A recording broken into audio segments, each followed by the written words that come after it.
Hello friends, welcome to my YouTube channel study with Premchand sir. Friends, जैसा कि आपको पता है कि ये मैं हिंदी साहित्य के महत्वपूर्ण प्रश्नों की श्रृंखला लेकर के चल रहा हूँ, तो उसमें ये उसका फोर्थ पार्ट है। तो फ्रेंड्स, इससे पहले यदि आप फर्स्ट सेकेंड थर्ड पार्ट को नहीं देखे होंगे तो आप उसे देख लें। और आइए फ्रेंड्स, इस फोर्थ पार्ट को स्टार्ट करते हैं। फ्रेंड्स, वीडियो को स्टार्ट करने से पहले आपसे एक छोटी सी रिक्वेस्ट है कि यदि आप इस चैनल पर पहली बार विजिट कर रहे हो तो इस चैनल को सब्सक्राइब करें, बेल आइकन को प्रेस करें, जिससे कि नेक्स्ट आने वाले वीडियो का नोटिफिकेशन आपको समय से मिलता रहे। तो आइए फ्रेंड्स, स्टार्ट करते हैं। क्वेश्चन नंबर 101 से स्टार्ट करना है। आचार्य रामचंद्र शुक्ल कृत हिंदी साहित्य का इतिहास की अधिकांश सामग्री पुस्तकाकार प्रकाशन के पूर्व हिंदी शब्द सागर की भूमिका में छपी थी। इस भूमिका में उसका शीर्षक क्या था? तो उसका शीर्षक था हिंदी साहित्य का विकास। क्या था? हिंदी साहित्य का विकास। नेक्स्ट क्वेश्चन है, अष्टछाप के सर्वश्रेष्ठ भक्त कवि कौन है? तो अष्टछाप के सर्वश्रेष्ठ भक्त कवि सूरदास जी हैं। नेक्स्ट है, देश में एकमात्र किस राज्य की राजभाषा अंग्रेजी है? तो वो कौन सा राज्य है? नागालैंड। नागालैंड में मात्र नागालैंड ही एक ऐसा राज्य है जहाँ पे कि राजभाषा अंग्रेजी अभी वहाँ पे है। नेक्स्ट है क्वेश्चन नंबर 104। देखिए ये फ्रेंड्स, ये मिस्टेक से लिखा गया है, होगा अंग्रेजी। ठीक है, तो अंग्रेजी भाषा को भारत में शिक्षा के माध्यम से आरंभ किया गया। किसके द्वारा? लॉर्ड मैकाले के द्वारा। लॉर्ड मैकाले ने अंग्रेजी भाषा को भारत में शिक्षा के माध्यम से आरंभ किया था। नेक्स्ट है, हिंदी भाषा की बोलियों के आधार पर छत्तीसगढ़ी बोली है। तो छत्तीसगढ़ी बोली पूर्वी हिंदी के अंतर्गत आती है। नेक्स्ट है, हिंदी भाषा का पहला समाचार पत्र उदंत मार्तंड किस सन में प्रकाशित हुआ? तो ये 1826 ईस्वी में प्रकाशित हुआ था। देख लेते हैं कि हिंदी भाषा का पहला समाचार पत्र उदंत मार्तंड किस सन में प्रकाशित हुआ था? तो सन 1826 ईस्वी में प्रकाशित हुआ था। मोस्ट इंपॉर्टेंट क्वेश्चन है, आंचलिक रचनाएं किससे संबंधित होती हैं? तो फ्रेंड्स, आंचलिक रचनाएं क्षेत्र विशेष से संबंधित होती हैं। फ्रेंड्स, ये पूरे के पूरे जितने भी क्वेश्चन हैं, ये पूरी जो श्रृंखला है, ये सब किसी न किसी परीक्षाओं से प्रश्नों को निकाल करके यहाँ पे कलेक्ट किया गया है।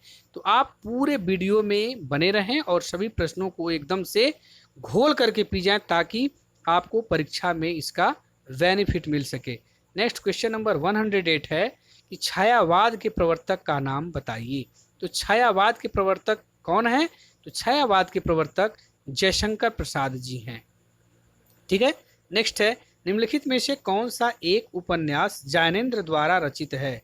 तो देखिए ऑब्जेक्टिव था, तो उसमें से ये परख जो है वो ज्ञानेंद्र द्वारा रचित है, इसलिए यहाँ पे लिख लिया गया है। तो परख किसका उपन्यास है?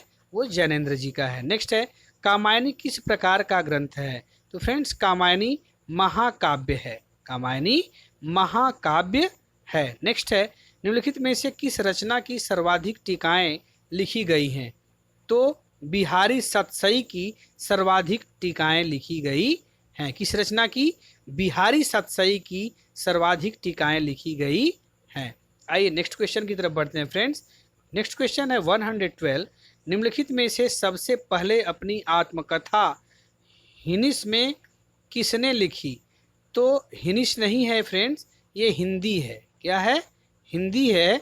तो निम्नलिखित में से सबसे पहले अपनी आत्मकथा हिंदी में किसने लिखी?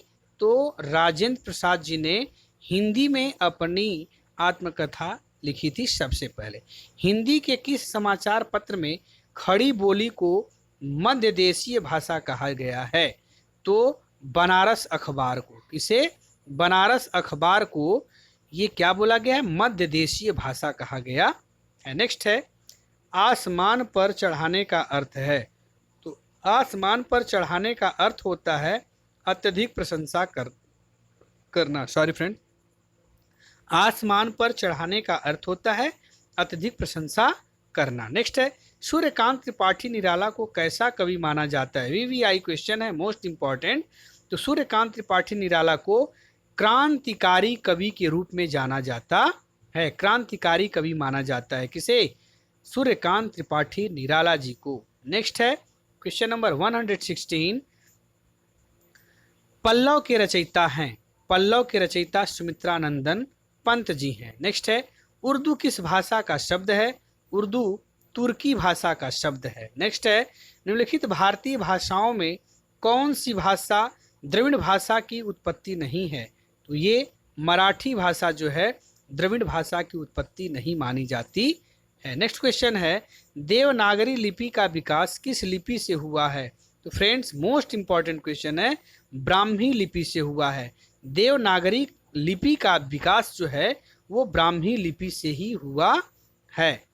ठीक है, चलते हैं नेक्स्ट क्वेश्चन की तरफ। क्वेश्चन नंबर 120 है, निराला के राम तुलसीदास के राम से भिन्न। देखिए, निराला के राम तुलसीदास के राम से भिन्न और भवभूति के राम के निकट हैं। यह कथन किस हिंदी आलोचक का है? ये किसका है फ्रेंड्स? ये है डॉक्टर रामविलास शर्मा जी का है। रामविलास शर्मा जी ने कहा था कि निराला के राम तुलसी के राम से भिन्न और भवभूति के राम के निकट हैं। ये किसका कथन है? डॉक्टर रामविलास शर्मा जी का कथन है। नेक्स्ट है, मनुष्य के आचरण के प्रवर्तक भाव या मनोविकार ही होते हैं, बुद्धि नहीं। यह कथन है, तो यह कथन किसका है? रामचंद्र शुक्ल का। रामचंद्र शुक्ल जी ने कहा था कि मनुष्य के आचरण के प्रवर्तक भाव या मनोविकार ही होते हैं, बुद्धि नहीं। नेक्स्ट है, खड़ी बोली का अरबी फारसी में रूप है। तो खड़ी बोली का अरबी फारसी में रूप उर्दू भाषा है। कौन सी भाषा फ्रेंड्स? उर्दू भाषा है। आइए नेक्स्ट क्वेश्चन की तरफ बढ़ते हैं। नेक्स्ट क्वेश्चन है कि निर्गुण भक्ति काव्य का प्रमुख कवि है। मोस्ट इंपॉर्टेंट क्वेश्चन है। निर्गुण भक्ति काव्य का प्रमुख कवि कबीर दास जी को माना जाता है। वही हैं अपभ्रंश भाषा के प्रथम व्याकरणाचार्य थे। तो अपभ्रंश भाषा के प्रथम व्याकरणाचार्य किसे माना जाता है? हेमचंद्र जी को माना जाता है। नेक्स्ट है, झरना काव्य संग्रह के रचयिता हैं। तो झरना किसकी रचना है? तो झरना जयशंकर प्रसाद जी की रचना है। नेक्स्ट है, निम्नलिखित में से किस देश में अधिकतम संख्या में भाषाएं बोली जाती हैं? देखिए, रिपीटेड क्वेश्चन है। तो निम्नलिखित में से किस देश में अधिकतम संख्या में भाषाएं बोली जाती हैं? तो वो अपना देश भारत है। अर्थात भारत में ही सबसे ज़्यादा भाषाएं बोली जाती हैं। नेक्स्ट क्वेश्चन है क्वेश्चन नंबर 27, भूषण किस रस के कवि हैं? तो भूषण वीर रस के कवि हैं। किस रस के फ्रेंड्स? वीर रस के कवि हैं निम्नलिखित। नेक्स्ट क्वेश्चन है क्वेश्चन नंबर 128, हिंदी को राजकीय भाषा, ये क्या लिखा है? हिंदी है फ्रेंड्स, कुछ मिस्टेक हो गया टाइपिंग में। हिंदी को राजकीय भाषा या कार्यालय का भाषा कब घोषित किया गया? तो घोषित किया गया 26 जनवरी 1965 को। कब? 26 जनवरी 1965 को। नेक्स्ट है, सुहाग के नुपुर के रचयिता हैं। तो सुहाग के नुपुर किसकी रचना है? अमृतलाल नागर की रचना है। अमृतलाल नागर जी ने सुहाग के नुपुर की रचना की। नेक्स्ट है, कौन सी भाषा आष्टिक समूह से संबंधित है? तो कौन सी भाषा? वो है खासी। खासी जो है आष्टिक समूह से संबंधित है। Next question number 131, Prithviraj Raso के रचनाकार हैं। तो पृथ्वीराज रासो के रचनाकार कौन है फ्रेंड्स? तो वो हैं चंद्रवरदाई हैं। नेक्स्ट है, घनिष्ठ की शुद्ध उत्तरावस्था है। तो घनिष्ठतर। नेक्स्ट है, किस भाषा को भारतीय आर्य भाषाओं की जननी, भारतीय आर्य संस्कृति का आधार, देवभाषा आदि नामों से जाना जाता है? इसका आंसर होगा संस्कृत को। संस्कृत को सभी भाषाओं की जननी, भारतीय आर्य संस्कृति का आधार और देवभाषा आदि नामों से जाना जाता है। तो कौन सी भाषा है वो? संस्कृत। नेक्स्ट है, निम्नलिखित में से कौन सी भाषा भारतीय संविधान की 8वीं अनुसूची में नहीं दी गई है? तो ये अंग्रेजी है। कौन सी भाषा है? अंग्रेजी।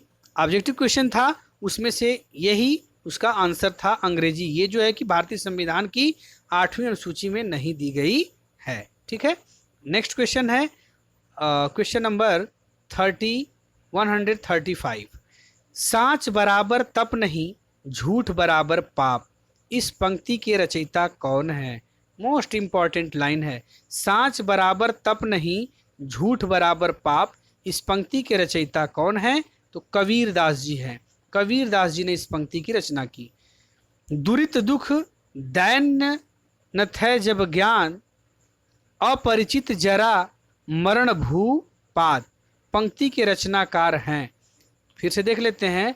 दुरित दुख दैन्य न थे जब ज्ञात, अपरिचित जरा मरण भूपात। ये पंक्ति किसकी है?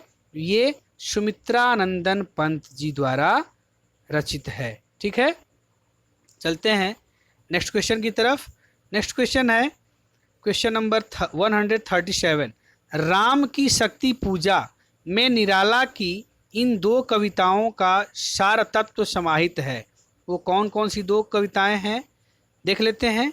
एक है जागो फिर एक बार, जागो फिर एक बार, और तुलसीदास। तो फ्रेंड्स, बस इस वीडियो में इतना ही।